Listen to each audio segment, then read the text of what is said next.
Suis-je prête à me mettre en couple et à me marier? T'es toujours pas mariée? Mais réveille-toi! Est-ce que je dois faire le premier pas en tant que femme? Et si Dieu me réserve quelqu'un que je n'aime pas?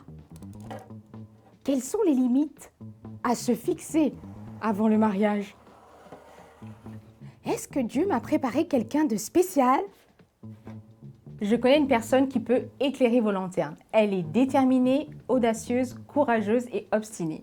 Les défis ne lui font pas peur très longtemps. Alors qu'elle travaillait dans la division luxe de L'Oréal en Espagne, Dieu lui demande de tout quitter. Alors, 14 mois de tête-à-tête avec Dieu. Ensuite, Dieu lui ouvre les portes de manière incroyable et lui demande de tout quitter à nouveau pour s'occuper de 2 associations, Citizen Care, assistance aux personnes de la rue, et GLG PFM, un ministère pour les femmes célibataires, afin de les déployer, les restaurer et les envoyer. Alors, dans le cœur de cette jeune femme célibataire, il y aura une rencontre particulière. Son cœur va rencontrer le cœur du Père pour les femmes célibataires. Alors, il en est quoi?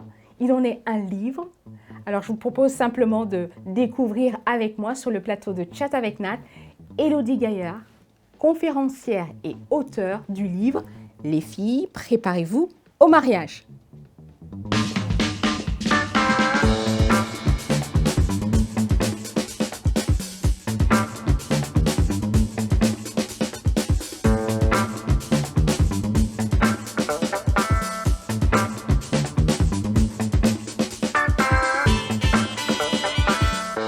Et oui, je vous l'ai annoncé, elle est présente sur le plateau de Chat avec Nat, donc Élodie Gaillard. Merci d'être là. Merci de m'avoir invitée, Nat. C'est une joie de t'avoir. Je t'ai annoncé aux internautes, mais voilà, j'avais envie de t'avoir avec nous. On va chatter ensemble et j'ai envie de te faire découvrir à tous nos internautes. Je crois que tu as de belles pépites à partager avec nous. Donc, sens-toi à l'aise. Waouh, super. Voilà, tu es chez toi. Et voilà, on se retrouve dans quelques secondes.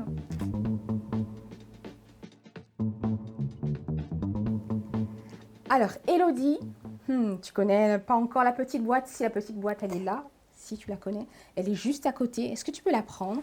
Parce qu'il y a des objets ici, je pense, qui te représentent bien. Peut-être que je me suis trompée ou pas, mais tu me diras. Je te laisse ouvrir et puis on en discute. Ok. Vas-y. Waouh. Alors, je vais commencer par il y a un truc qui m'interpelle Vas-y. en premier. C'est ce livre, Ouais. Plat du soir veggie. Donc, ouais, ça me correspond bien parce que j'ai été végane pendant plusieurs années. Je suis plus végane, mais j'ai une passion pour les légumes. J'aime pas trop la viande. Et j'aime vraiment tout ce qui est naturel, tout ce qui est sain, tout ce qui est bio, tout ce qui est... Ça fait partie du bien-être, en fait. Hein. Exactement. C'est ce qu'on retrouve dans ton livre aussi. Hein, il y a le bien-être, prendre soin de soi. Ça fait partie des éléments des tips que tu nous laisses. Ah oui, il y a des moments, on va peut-être parler en anglais. Il y aura des petits mots anglais, mais soyez pas choqués, c'est Élodie. Moi, je m'adapte à elle, moi aussi. J'aime bien. Donc, pas de souci. Alors, qu'est-ce qu'il y a d'autre? Ok, donc ça, je valide. Il y a un truc bizarre. Ah oui. Alors, Je me suis dit, mais... Alors, je sais pas, est-ce que tu connais ceci? Alors, je pense que ça doit être une ceinture de course. En Ouais. tout cas, polar, ça doit être la course. Alors, moi, j'adore courir. Je cours quasiment tous les jours. Tous les jours? Quasiment. Ouais. C'est vrai que pendant un moment donné, je me faisais des objectifs assez faramineux de course tous les jours. Ouais, tous les jours, tous les 2 jours, tous les 3 jours. Ça dépend de mon emploi du temps. Mais j'aime énormément courir. En fait, c'est en lien avec le petit livre, j'aime la nature. J'aime être en lien dans la nature, j'aime être dans la forêt, avec les animaux. Par contre, j'utilise pas de ceinture de course. Mais ça doit être ça, non? Ouais, la ceinture de fréquence cardiaque. Donc, tu vois. Ok. Je suis pas aussi... Non, ça va. Alors, un truc que je déteste, Vas-y. qui est dans la boîte, mais vraiment que je déteste, c'est la montre. Oui, elle ne fonctionne plus. Mais normalement, elle fonctionne avec la ceinture. Ah, d'accord, ok. Je pensais que c'était une montre. En fait, je déteste parce que je suis pas spécialement ponctuelle. Mon père est martiniquais. Donc, pour moi, le temps, c'est quelque chose d'assez flexible. Attention, je suis martiniquaise. Ah, merde. Attention. Voilà, donc j'ai Donc, jamais de montre. Ouais, d'accord. Le Mais, temps est flexible. mais je Ah, vois ça, que c'est avec. intéressant. Et là, par contre, j'aime énormément la couronne. Qu'est-ce que ça représente pour toi, cette couronne? Ah, ça te va très bien. Ouais, je sais pas si ça me va très bien, j'ai une grosse tête. La couronne, pour moi, c'est toujours nous rappeler notre identité parce qu'on est les enfants du roi des rois. Et donc, je suis une princesse, tu es une princesse, il y a des princes. Et quand tu es princesse, tu agis complètement différemment.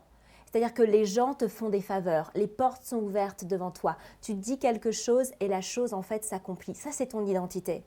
Et malheureusement, je trouve qu'en tant qu'enfant de Dieu, on n'est parfois pas au courant de cette identité-là. Sauf qu'on a tout un tas de privilèges et tout un spectre d'autorité qui nous est donné et on ne marche pas dedans. On n'en prend pas conscience. Exactement. Et c'est pour ça aussi ça t'a motivé à écrire ton livre. On va revenir un peu plus tard dessus. Mais donc tu valides, c'est bon. Alors j'ai bien un peu cerné, Elodie, on partit. Oui. Ouais, je suis fan. Je suis fan. C'est tout à fait moi. Merci, tu m'as décrite en quelques objets. Ben, merci Elodie, on se retrouve. Restez connectés. On n'a pas fini et on se retrouve pour la prochaine séquence.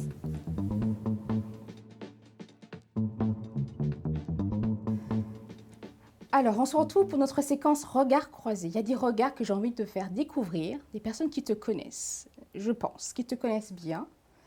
Et je vais simplement te passer l'iPad, juste ici. Je déclenche rien là. Et tu vas mettre le son. Et puis, tu vas découvrir quels sont les regards croisés. On va en fait te découvrir au travers de ces regards croisés. Ok. Ok. J'ai un peu peur. T'as même peur? Bah non, vas-y. Alors, tu appuieras sur play et puis tu enlèves tu actives le son juste en haut. Je suis déjà en fait touchée de voir. Juste devant. Ouais, dessus. je suis déjà touchée de les voir. Waouh. From Singapore. Surprise! Wow. This opportunity. We're going to make it really quick. Elodie, I just want to say to you that to me, you're an epitome of a woman of faith and obedience, a fearless princess of God Most High, and the voice of God to the women of our generation, both young and old. Through your life, the Lord shows the world that He is real. Even for me, sometimes when I go through a valley, I think of you and your life. It gives me confidence in God, strength to go on. And you know what? My doubts and unbelief start to fade. Thank you, Elodie, for all that you are doing and for the way that you are living and loving God. Elodie, you've been an inspiration in the way that you have followed God all the way. Even giving up job security, giving up promotions, giving up a stable income, and then chasing after God on the things that He's put in your heart. And we just thank God so much for the way that you hear God and you just know what's in your heart and you go after Him.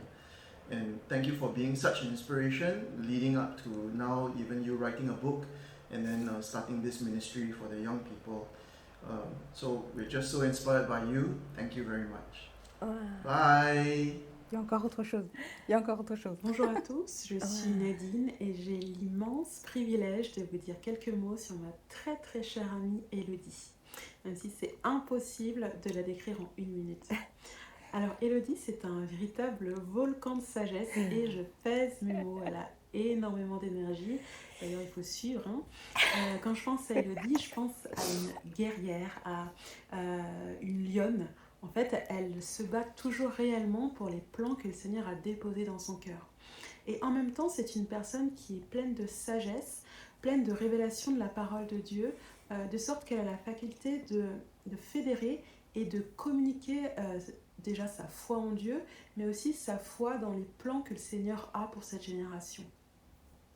Je dirais aussi qu'Elodie, c'est un témoignage ambulant de la faveur et de l'amour de Dieu.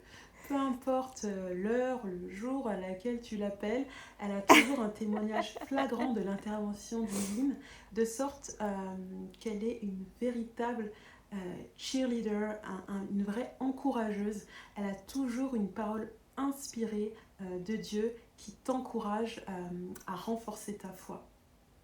Alors pour terminer cette vidéo, Elodie, je te dirais simplement, je t'aime et je suis honorée d'être ton amie. À très vite. Wow. Bonjour Elodie, j'espère que tu vas bien. Je vais te dire, je suis fier de toi et je prie que la sagesse soit ton lot. La sagesse pour savoir quoi faire, quand le faire, avec qui le faire et comment le faire. Sois abondamment béni et au plaisir de se revoir. Ciao, ciao. Bonne journée à toi. Hein? Ciao. Waouh. Wow. Je pense que tu ne pouvais pas faire de meilleur choix. Tu reçois ces mots, c'est une guerrière, tu encourages, tu inspires. J'espère. Bah oui, c'est ça en fait, ce sont des témoignages de personnes autour de toi. de Singapour. Ouais. Moi, j'étais contente de les contacter. Ils Ah, ont tout de je suite accepté. sais pas comment t'as fait. Ah, Denis, c'est du travail. Je suis trop touchée. C'est incroyable, ouais. Ouais, je sais pas si tu veux que je les présente un petit peu ou pas. Bah, écoute, je pense que c'est des personnes qui ont joué, qui ont joué dans ta vie des moments clés. Si tu pouvais dire un mot Ouais. sur, peut-être un mot qui représenterait, par exemple, ce couple de Singapour, Nadine et Thierry Cope. Ouais. En fait, Rebecca et Eugene, c'est vraiment des parents spirituels, des mentors pour moi. Donc, c'est des modèles, tout simplement, des puits de sagesse, des amoureux de Dieu. Nadine, c'est ma superbe amie, c'est ma partenaire, elle connaît tous mes secrets, tous mes combats. C'est la première personne que j'appelle. Je dis toujours, ça c'est Elodie, ça c'est Nadine. Nadine, elle est douce, Nadine, elle est calme, Nadine, elle est agréable. Et après, il y a Elodie, quoi. Donc, c'est un pilier et c'est une belle complémentarité. C'est vraiment un cadeau de Dieu. Et Thierry Cope, qui est prophète, avec qui j'ai fait mon école biblique pendant 3 ans et que je suis depuis 6 ans et qui a juste transformé ma vie avec le Seigneur, qui a fait de moi une véritable amoureuse de Dieu et pour qui j'ai un respect sans limite.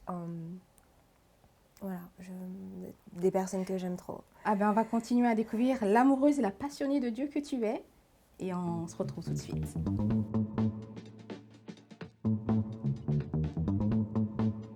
Après ce moment d'émotion avec Elodie, l'émotion continue.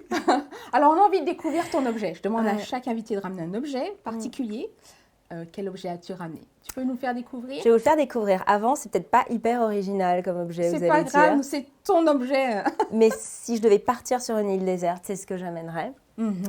Et donc, c'est ma Bible, mais pas n'importe quelle Bible. Pourquoi? Alors, pas n'importe quelle Bible. Déjà, c'est la Bible de Message. En fait, c'est une Bible que je me suis achetée moi-même. C'est un cadeau que je voulais me faire en 2017. 2017, c'était 1 an après mon divorce. C'était aussi 3 mois après que Dieu m'a demandé d'écrire ce livre. Et j'avais faim de la parole de Dieu. Et je trouve que c'est très important de trouver une version de la Bible qui te parle à toi. Oui, tout à fait. Et The Message, c'est vraiment une version, ils y vont pas par 4 chemins, ils disent les choses comme ils le disent. Moi, je suis très cash, j'utilise des fois des mots, les gens sont « Oups, dis donc, il faudrait qu'elle fasse attention pour une chrétienne ». Mais je suis très spontanée, je suis très nature. Et donc, je me retrouve beaucoup dans cette version-là. La Bible, pour moi, c'est la parole de Dieu, c'est vraiment mon amie et je la crayonne, donc... Tu vois. Donc, c'est bariolé partout. Mais moi, je ne suis pas choquée, il n'y a pas de souci. Mais il y a tous mes secrets, en fait. Ce n'est pas juste je surligne, c'est-à-dire que je note « Ah, Seigneur, fais ça dans ma vie. J'ai telle blessure. » Tu trouves ma Bible, tu lis ma Bible, tu connais tous mes secrets. Donc, c'est aussi un journal, quoi. Donc, à la fois, tu es en communion avec Dieu, mais aussi ton journal de ce qu'il a fait. Quoi. Ouais, c'est très bien, c'est super, ça. Et c'est vraiment merveilleux. Et pour petite anecdote, en fait, je suis partie dans un camp chrétien cet été et j'ai oublié ma Bible. Alors, qu'est-ce que tu as fait? Tu as paniqué? J'ai pas paniqué parce qu'au bout de 2 heures, en fait, j'ai téléphoné, une sœur en Christ l'a récupérée, mais ça a pris 3 mois pour qu'on se voie. Et à un moment donné, j'avais un manque. J'ai plein de Bibles chez moi. Mais c'est cette version-là, Mais c'est la façon dont ça, Ouais. qui te parle Ouais. et qui t'interpelle. Ouais. Tu sais, la Bible, c'est aussi c'est la parole de vie, c'est la parole du Seigneur, c'est la sagesse, c'est les conseils, c'est le réconfort. Moi qui ai un caractère épuré, développé, c'est tous les proverbes. Enfin, c'est tellement puissant et c'est tellement intime. Et vraiment, j'encourage chaque personne à trouver une Bible qui correspond à ta manière de t'exprimer, à ta manière de recevoir les choses et de la faire tienne. Tu sais, je crois que c'est les Juifs, on dit ils méditaient, et méditer, c'est mâcher un peu la parole, ils la ruminaient. Tu dois la manger, tu dois être proche d'elle. Et tu vois, elle est hyper sale parce qu'un jour j'avais... Bon, ça va, elle est en bon état quand même. Ouais. Généralement. Ça, tu sais ce que c'est? C'est du café. Non. C'est du guacamole que j'avais mis dans un Tupperware dans mon sac qui s'est ouvert et il y avait du guacamole partout sur la Bible. J'ai dû la sécher, ça sentait le guacamole pendant des semaines. Mais hors de question de changer de Bible, quoi. Super, elle est très jolie. Merci beaucoup, Elodie.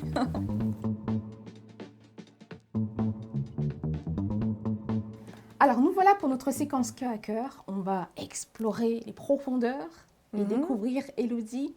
Alors, Elodie, les filles, préparons-nous au mariage. On va parler de cet ouvrage, mais aussi de toi, de ta vie. Let's get prepared, c'est en anglais, ça. Mais c'est une forme impérative, c'est un appel, c'est une invitation. Je vois ton titre, ça, vraiment. tu invites tes lecteurs, tes lectrices et tes lecteurs, parce qu'il y a aussi des lecteurs cachés, mais vous avez le droit de le lire, des couples aussi qui lisent cet ouvrage. Dis-moi, dans quelles circonstances de ta vie, à quel moment Dieu te lance cet appel pour ce livre? Ouais. Juste pour répondre, quand tu disais est-ce que c'est une invitation ou pas, c'est vrai que j'ai mis un point d'exclamation parce que ceux qui me connaissent, je suis toujours très enthousiaste. Dans ma vie de tous les jours, je suis toujours waouh, faisons ça. Même des petites choses, je vais être très enthousiaste. Et là, c'était waouh, les filles, préparons-nous, quoi. C'est let's go now. Donc, je voulais vraiment communiquer cet enthousiasme et je trouvais que le point d'exclamation le faisait bien. Renforcer. Ouais, exactement. Et donc, dans quelles circonstances j'ai écrit ça? Donc, toi, tu le sais un petit peu. Donc, je me suis mariée à 19 ans. Finalement, au bout de 7 ans de mariage, j'ai eu la séparation. Pendant 2 ans et demi, moi, j'ai beaucoup prié pour que le mariage soit restauré. Finalement, il n'a pas été restauré et ça a donné lieu à un divorce. Donc, t'imagines, tu arrives à la fin de ta vingtaine. C'est là où les gens commencent un peu à se marier, commencent à acheter la maison, à avoir les enfants. Et toi, en fait, tout s'écroule. Tout s'arrête. Tout s'arrête. Et c'est très violent parce que dans ma construction, je me disais, mais moi, j'ai tout fait à l'envers. Je me suis mariée très, très jeune, 19 ans. Il y a peu de personnes qui se marient à cet âge-là. Mais là, en fait, tout ce que j'ai construit, tout ce que j'ai investi, tout ce que j'ai rêvé, c'est fini, c'est mort. Et moi, je suis quoi maintenant, à presque 30 ans? Et donc, Dieu m'a vraiment restaurée parce que j'étais complètement blessée. Je le dis souvent, il m'a aussi mis une claque en me disant, Élodie, t'as pas été une femme selon mon cœur. C'est-à-dire que on ne peut jamais dire qu'un divorce est la cause d'une seule personne. C'est les deux personnes. C'est impliquées. toujours les deux. L'implication n'est pas forcément la même, mais pour qu'un couple réussisse, il faut être deux. Pour qu'un couple qui ne fonctionne pas, c'est qu'il y a un souci quand même des deux. Et en tout cas, Dieu m'a vraiment montré de mon côté ce qui n'allait pas. Et ça m'a beaucoup blessée parce que j'aimais sincèrement Dieu. Moi, j'ai donné ma vie à Dieu, j'avais 9 ans. De se dire, j'aimais Dieu et malgré cet amour que j'avais pour Dieu, j'ai foiré dans un des domaines qui est les plus importants pour lui. Et donc, c'est-à-dire qu'à un moment donné, je n'ai pas écouté, à un moment donné, je n'ai pas fait ce qu'il y avait à faire. Et là, je me suis vraiment mis devant le Seigneur. Et le Seigneur m'a parlé, m'a dit, Élodie, il y a une épouse selon mon cœur. Elle a certaines choses, en fait. Elle va faire certaines choses. Elle va avoir une certaine maturité. Elle va avoir certains traits de caractère, etc., etc. Et ça, je ne l'ai pas trouvé chez toi. Pour la simple et bonne raison que quand je me suis mariée, moi c'était préparation, mais oui, tu fais une préparation au mariage qui dure, quelques séances avant de se marier. Ouais. Mais finalement, on ne va pas vraiment en profondeur et on parle des choses du couple. Alors qu'en fait, un couple, c'est deux individus qui se joignent. Mais il faut déjà traiter ce qu'il y a à traiter chez l'individu A et l'individu B. Et là, ce livre, c'est vraiment ma relation avec le Seigneur. Pendant 2 ans et demi, on l'a écrit ensemble avec le Saint-Esprit. Dieu m'a beaucoup révélé de choses, j'ai beaucoup prié. Le sommaire est venu en 1 semaine, c'était très clair. Wow. Dieu m'a dit ça. Je waouh, easy. Et par contre, écrire, ça a été plus compliqué. Et c'est les filles, s'il vous plaît, quand on n'est pas passé par le mariage, on ne sait pas ce qu'est le mariage. Donc, tu donnes un mot-clé, préparation. Préparons-nous. Et pour moi, c'est vrai que quand je l'ai vu, mais je dis, mais waouh, c'est une préparation complète. Oui, déjà ton sommaire, c'est assez riche, c'est assez dense. J'aime beaucoup comment tu écris, parce que moi, j'aime bien tes petites notes. C'est peut-être une forme épistolaire, mais une grande sœur qui donne des conseils à une petite sœur. La cible des femmes, elle est variée. Il n'y a pas vraiment de spécificité. Est-ce qu'il y a une cible précise dans l'âge dont tu dis les filles, tu vois les filles en général, ou tu cibles vraiment des filles de manière très spécifique? Mais j'ai vu une préparation physique, psychologique, émotionnelle, spirituelle. Tu parlais de la préparation au mariage dans les églises. Je me dis, tiens, ça peut être aussi un outil, un support pour les formations de couple. Donc, amen. Oui, moi, j'y ai pensé. Je me dis, il y a des TP à faire. C'est vraiment complet, cette préparation. Alors, dans tout ce que tu as listé, laquelle de ces préparations était pour toi décisive et pourquoi? Ouais, c'est facile. La préparation qui va faire toute la différence, c'est apprendre à être une épouse de Christ. Alors, c'est quoi une épouse de Christ? Alors déjà, l'épouse de Christ, c'est reconnaître Jésus comme ton sauveur personnel, mais reconnaître que du coup, tu dois... Tu sais, on connaît souvent Dieu le Père, Donc, des fois, il y en a qui ont des problèmes avec ça, si tu as eu des problèmes dans ton enfance avec tes parents. Ensuite, on parle beaucoup du Saint-Esprit, le Consolateur. On parle beaucoup de Jésus, notre ami. Des fois même, on est un peu trop familier avec Jésus. Mais même si on dit, ah oui, l'Église avec un grand E et l'épouse de Christ, on a du mal à se dire, mais moi, je fais partie de l'Église. Donc moi, Élodie, toi, Nat, tu es censée avoir une relation d'épouse. Et ça, c'est dans Ésaïe, Dieu un jour m'a parlé et m'a dit « Moi, le Créateur, maintenant, je serai ton épouse ». Et là, je me suis effondrée en larmes, c'était au moment du divorce, où en fait, je me dis « Mais j'ai lu ma Bible pourtant ». Et je te dis, j'ai donné ma vie à 9 ans. Mais jamais j'avais eu cette révélation et cette compréhension de « Moi, en tant qu'Élodie, je dois vivre cette relation d'épouse ». C'est-à-dire que j'ai un rôle à jouer aussi avec le Seigneur. Le Seigneur a un rôle à jouer avec moi. Il y a des protections qu'il va me donner. Il y a dans ce que j'appelle le cahier des charges de l'homme, tu vois, il y a le leadership. Dieu va te guider, Dieu va te protéger. Tous ces qualificatifs-là, dans ta vie personnelle du quotidien, tu peux t'appuyer dessus. Et combien de fois Nadine, elle disait, waouh, Élodie, elle a toujours des témoignages, parce que j'aime prendre les versets de la Bible et dire, waouh, Seigneur, t'es pas un homme pour mentir, tu dis ça, ça, ça, ça. Maintenant, tu me protèges. Ouvre une porte ici, montre-moi, guide-moi. Et il y a des choses extraordinaires. Donc, il a fallu te réapproprier ces vérités bibliques, te réapproprier ton époux, Jésus, en quelque sorte. Ouais. Est-ce qu'il y a eu, quelle était juste peut-être à ce moment la préparation la plus kiffante, la plus joyeuse, là, quand tu as écrit ce livre? Je pense que tu as dû te réjouir dans tout, mais non, est-ce qu'il y a... non, pas du tout. Non. Alors, préparation ne dit pas que c'est easy, facile. Et non, il y a eu des vrais combats, il y a eu des vraies luttes, il y a eu des choses que j'ai dû abandonner, que j'aimais, mais qui n'étaient pas compatibles avec le rôle de femme que Dieu voulait que j'ai. Tu sais, quand tu as une vision, quand tu veux atteindre un objectif, et que c'est vraiment important pour toi, du coup, il y a des sacrifices que tu acceptes de faire, parce que tu veux un bien qui est supérieur. Ce qui était le plus kiffant pour moi, c'est d'aller en profondeur avec Dieu. C'est-à-dire que j'ai été célibataire pendant plusieurs années, mais j'ai kiffé être célibataire. Et des fois même, je me rappelle un jour, je parlais avec Jésus, j'étais dans ma chambre et je fais, mais je ne sais pas si j'ai envie de me mettre en couple parce que notre relation à nous deux, elle va devenir quoi? J'aime tellement notre bulle à nous deux, notre intimité. Des gens m'appelaient, je mettais mon téléphone en mode avion parce que mais me dérange pas, je passe ma journée avec Jésus et je m'éclate et je l'entends et il me parle et je lui pose des questions. Et j'ai eu très peur pendant un moment de me mettre en couple physiquement avec quelqu'un parce que j'ai aimé en fait découvrir cette relation, ça. cette intimité qui te remplissait totalement. Ouais, et tu sais, dans un couple, un époux et une épouse, la relation, c'est de l'intimité profonde. C'est la relation la plus intime que tu auras sur Terre. Quand tu découvres cette intimité avec Jésus, mais ça vaut tout l'or du monde. C'est tellement doux et savoureux. Donc, je vois, tu as été comme coachée par lui, enseignée, instruite, préparée. La préparation prend tout son sens, là. Et ce que j'aime aussi dans ton livre, c'est que tu viens aussi tordre le cou à des fausses croyances, à des étiquettes également. Moi, je te cite, je l'ai écrit avec le cœur de célibataire, les pensées, les rêves, les doutes, la solitude de la personne célibataire. Quels sont les mensonges populaires? Peut-être voir les étiquettes qu'impose la société aujourd'hui. Et j'irai même plus loin, qu'impose aussi peut-être l'Église, voir l'Église aux personnes célibataires. Là, parmi tout ça, lesquelles font le plus de ravages dans ton expérience à toi, les femmes que tu as rencontrées? Ouais, carrément. Bah déjà, quand tu es célibataire et que tu t'approches de la trentaine, là, les gens te pointent du doigt et disent « Waouh, il doit y avoir quelque chose qui cloche chez elle. C'est pas possible qu'elle soit en fait pas encore en couple. » En plus, si tu es chrétienne, on va dire « Waouh, spirituellement, elle doit avoir soit un gros péché, un truc qui n'est pas résolu. » Et ça peut faire mal en fait, parce que du coup, c'est stigmatisant, tu te remets en question. Il y a aussi les gens qui essayent d'être sympas. « Alors, tu te maries quand Alors, quand est-ce que tu fais les enfants ?» Parce que tu sais, l'horloge biologique, elle tourne. Et en fait, les gens ne sont pas du tout précautionneux. Ils ne s'imaginent pas que c'est peut-être déjà des réflexions que tu te fais toi-même. Si déjà tu as des envies d'enfant, bah, tu sais que forcément, à 35 ans, 36 ans, c'est peut-être moins facile qu'à 25 ans. Et tu te dis, bah mince, quand est-ce que je vais trouver la personne? Comment je vais la trouver? Donc ça, je trouve que c'est très difficile.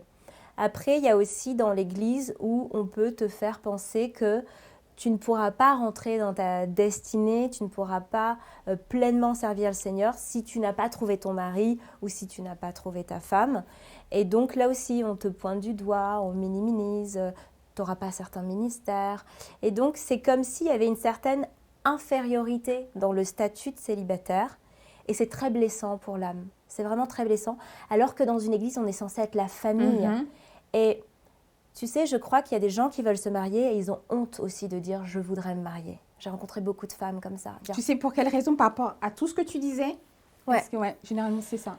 Parce que déjà, d'une part, ils ont l'impression que c'est une forme de faiblesse de reconnaître « ah oui, j'ai envie de me marier ». Ça fait... D'un côté, l'Église te dit « il faut que tu te maries ». Et de l'autre côté, tu dis « oui, mais j'ai vraiment envie de te marier ». On dit « ouais, mais t'es pas spirituel parce que normalement, si t'aimes le Seigneur, c'est bon, t'as pas non plus forcément ce désir, tu te contentes. Si Dieu ne veut pas que tu sois marié aujourd'hui, c'est pas grave, tu restes célibataire toute ta vie et t'es heureux ». Donc, il y a un peu ce tabou-là. Et puis après, je crois qu'il y a aussi la déception parce que ceux qui l'expriment, ils ne trouvent pas forcément de réconfort ni de solution. On va dire « ah, bah tu sais, il faut jeûner et prier ». Vraiment, prie, le Seigneur est bon, ma sœur. Le Seigneur va répondre à tes besoins. Mais concrètement parlant, on ne te donne pas d'application pratique.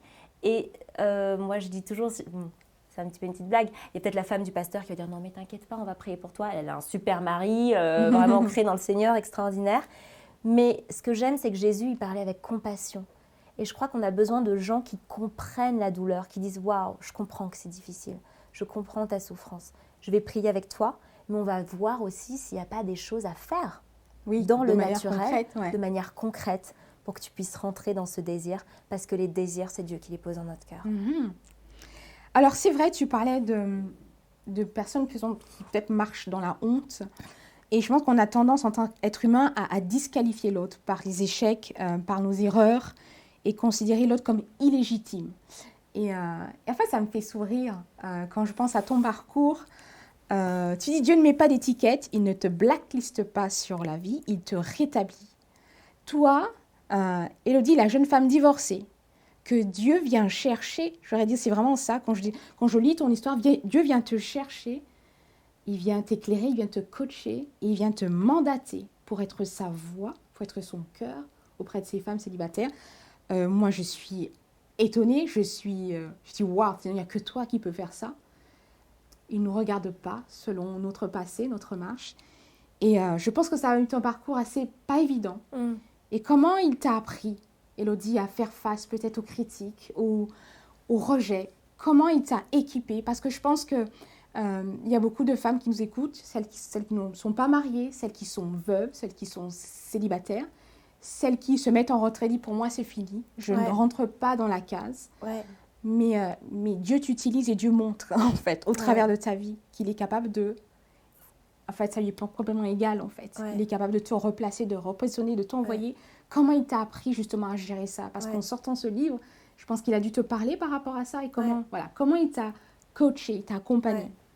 Je suis très émue en fait parce que je vois aujourd'hui, c'est des milliers de personnes qui lisent le livre et je me dis toujours, mais quel honneur en fait, quelle grâce que de pouvoir encourager les femmes. Et je suis très reconnaissante envers Dieu. Comment Dieu m'a parlé. Dans la Bible, on dit souvent que ce qui sort de ta bouche vient de ton cœur. En fait, ce que tu exprimes à l'extérieur, au niveau du public, enfin de manière publique, ça résulte de ta vie intérieure. Donc ce livre n'aurait pas pu être publié si j'avais pas vécu les victoires à l'intérieur de moi. Moi, je me sentais complètement disqualifiée parce qu'on m'a fait me sentir disqualifiée. Pour ne citer personne, j'ai quand même eu des personnes d'église qui sont venues vers moi, qui m'ont dit maintenant, après l'église, tu rentres chez toi, tu ne parles pas aux jeunes, tu es divorcée, il ne faut pas que les jeunes en fait s'identifient à toi. Ça fait mal, ça, de te dire à l'église, tu ne pourras pas servir parce que en fait, tu seras un mauvais témoignage. Ça fait mal parce que le divorce, je pense que c'est une des plus grosses blessures de la vie. Et que ta famille, parce que l'église, c'est censé être ta famille, te dise « ouais, vraiment, tu restes dans un coin », c'est comme si tu avais une blessure et on te réouvrait cette blessure. Mais là, comme Dieu me demandait d'être son épouse et qu'il m'a conduite dans le lieu secret où je le dis, j'ai pris 14 mois sans travailler, où j'étais focus sur le Seigneur, et merci Seigneur parce que j'ai pu travailler sur cette restauration. Dieu me parlait au niveau de ses ouvrages. Et là encore, dans Ésaïe, il dit « je te rachète d'un grand prix ». Et à un moment donné, je me rappelle, j'ai pleuré sur mon lit en disant « mais Seigneur, je me sens sale, je me sens disqualifiée, j'avais tellement de rêves pour ma vie, je voulais tellement te servir. Moi, j'ai toujours eu à cœur d'encourager les gens. Et aujourd'hui, à cause de mes bêtises, je ne peux plus rien faire. » Et Dieu me dit « mais Élodie, je te rachète. Je te rachète. » C'est-à-dire que toutes tes erreurs, oui, tu as eu des torts qui ont conduit au divorce, mais ces torts, j'ai payé de ma vie pour qu'ils soient effacés. Et je ne regarde plus à ça. Et parce que je te rachète, quand je te vois sainte, je vois Jésus en toi, et je te qualifie. C'est moi qui te qualifie. Et là, j'ai compris pourquoi Dieu m'a demandé à moi d'écrire ce livre. Je crois que c'est aussi un message d'espoir pour les personnes de dire, j'ai voulu vous montrer que elle qui était divorcée, je suis avec elle. Tu sais, je dis souvent c'est de l'auto-édition et c'est incroyable ce qui se passe parce que c'est Dieu qui est derrière. Et je crois que le message, c'est de dire peu importe ta situation. Je connais tellement de personnes qui ont eu une vie sexuelle dépravée, qui ont eu plein de petits copains, qui ont été dans la prostitution, qui ont connu un divorce, etc. etc. Le Seigneur a dit viens à moi, viens à moi. Tout ça, non seulement je ne vais plus le voir, mais il est aussi le meilleur recycleur du monde. Je vais utiliser ton passé pour que tu sois un encouragement puissant pour mon Église. Et ça, c'est vraiment le message que je veux dire aux gens. Peu importe ta situation, tu peux venir au Seigneur, il va faire quelque chose d'extraordinaire. Et tu n'es pas disqualifié. Et je suis désolée, je suis obligée de dire ça. Vas-y. C'est la Élodie qui va prendre l'avant. Tu sais, après, j'étais tellement convaincue, c'est-à-dire que pendant longtemps même, j'ai pris beaucoup de poids après la séparation. J'ai pris 14 kilos. J'étais plutôt très féminine avant et là j'ai commencé à m'habiller toujours en noir, toujours des gros baguilles, je me maquillais pas, je me coiffais pas parce que j'avais une mauvaise image de moi-même. Tu te cachais toi-même, voilà. En fait, je me cachais, je voulais pas que les gens me regardent, donc je voulais être la plus discrète possible. Mais quand le Seigneur m'a convaincue, m'a dit moi je te vois pas comme une divorcée, je te vois comme une rachetée. Du jour au lendemain, il y a un poids qui est parti. Et là, j'ai eu envie de faire du sport, j'ai envie de m'alimenter bien. Et là, je me suis dit, en fait, je peux parler de mon histoire. C'est-à-dire que dans le livre, je livre tout mon cœur, je dis des choses, vraiment, j'en suis pas du tout fière, mais vraiment pas fière. Mais ça fait partie de celle que je suis aujourd'hui. C'est ton histoire. C'est mon histoire, mais c'est pas mon présent, c'est pas mon futur, ce n'est pas la Élodie que je suis aujourd'hui. Et Dieu m'a rachetée. Et quand Dieu, en fait, a guéri, tu peux parler du passé sans être perturbée, sans que ça fasse mal à nouveau. Et là, j'étais prête à publier le livre. Parce que ceux qui sont bénis, tant mieux, c'est génial. Et puis ceux qui n'aiment pas, bah, je le dis, hein, vous pouvez fermer le livre et c'est pas grave. Alors, tes blessures, tes échecs ont fait de toi la Élodie que tu es aujourd'hui. Élodie, qui es-tu aujourd'hui? Alors, aujourd'hui, qui je suis? Je pense que je suis quelqu'un de pétillant. Je suis un peu très enfant. Je m'enthousiasme de tout. Une petite fleur comme ça dans les champs. Voilà, c'est merveilleux, la nature de Dieu. Puis je m'extasie et vraiment, voilà, je suis très heureuse. Je suis assez déterminée. Quand Dieu me donne une mission et je sais que c'est pour bénir les gens, je ne regarde pas aux efforts, je ne regarde pas aux sacrifices, je donne et je fonce. J'ai vraiment un esprit très... la douleur, je peux ne pas la sentir, je ne vais pas m'arrêter. Donc je pense que c'est ça. J'aime beaucoup les gens. Donc, je peux parler pendant des heures, j'aime écouter les gens, j'aime répondre personnellement aux personnes de la communauté. Donc, c'est beaucoup d'heures, mais des fois, je suis chez moi, je fais « Waouh, le Seigneur l'a béni, c'est extraordinaire ce qu'il a fait dans sa vie » et je prie individuellement pour les gens. J'aime les gens et leur bonheur, quand je vois quelqu'un béni, c'est comme si c'était moi-même béni.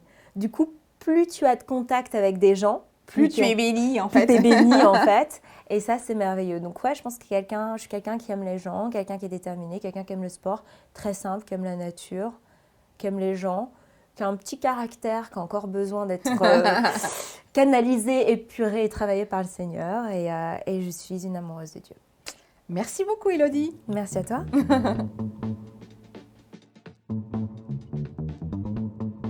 Alors, prêt pour notre séquence tac au tac avec Élodie, tu es prête? On y va, c'est parti. Tu préfères manger avec les doigts ou les baguettes? Les baguettes. Y a-t-il un objet qui te quitte jamais?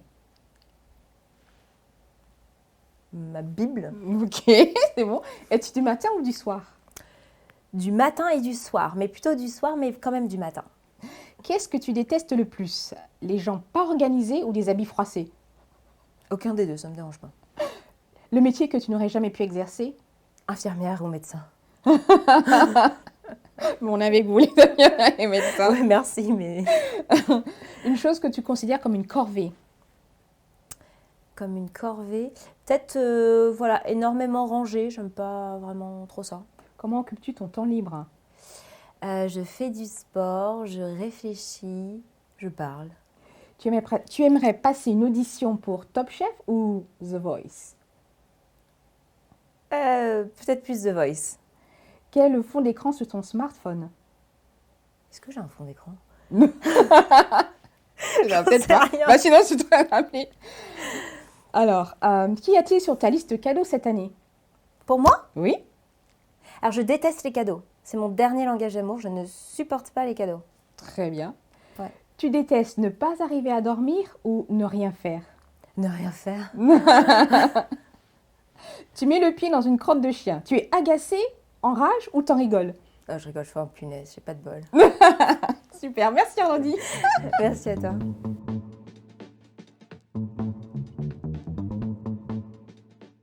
Elodie, c'était une joie de t'avoir. D'avoir Merci. cette pétillante Elodie. Merci pour ce que tu as partagé, ton cœur. Je crois que vraiment, moi, tu m'as touchée. C'est vraiment super. Mais je vais te laisser la parole. Mais juste avant, voilà, à nos internautes, les filles, préparons-nous au mariage. Ben, vous pouvez peut-être, si au prochain confinement, je ne sais pas, avoir cet ouvrage avec vous. Vous pouvez l'offrir. Je pense aussi, peut-être les couples, vous pouvez aussi le lire et l'offrir autour de vous. Je pense que c'est une très belle acte d'engagement aussi. Et tout simplement, Elodie, tu as 1 minute en tête-à-tête avec nos internautes. C'est juste là. À toi la parole. Je te laisse le micro. Ok. Alors moi, j'aimerais vous convier, que vous soyez fille ou vous soyez garçon, à prendre ce voyage de la préparation au mariage. Si vous êtes célibataire, même si vous êtes déjà marié. En fait, c'est un voyage qui est magnifique, qui va vous permettre de vous connaître vous-même, comme on le disait aussi, d'avoir cette relation d'épouse avec le Seigneur. Mais c'est surtout une préparation qui va vous permettre d'être tout ce que Dieu veut que vous soyez. Et vous allez être un reflet de cette union entre Christ et l'Église. Et je crois qu'un couple selon le cœur de Dieu, puis des familles qui sont également selon le cœur de Dieu, vont permettre d'attirer les gens vers Jésus. Et c'est la plus belle manière finalement de refléter sur terre tout ce qu'il est, de refléter son amour. En tout cas, c'est un voyage, moi, que j'aime, qui est sans fin. On se prépare, je pense, toute une vie qui vaut le coup et qui est juste splendide. Donc voilà, je vous embrasse et je vous souhaite une bonne préparation.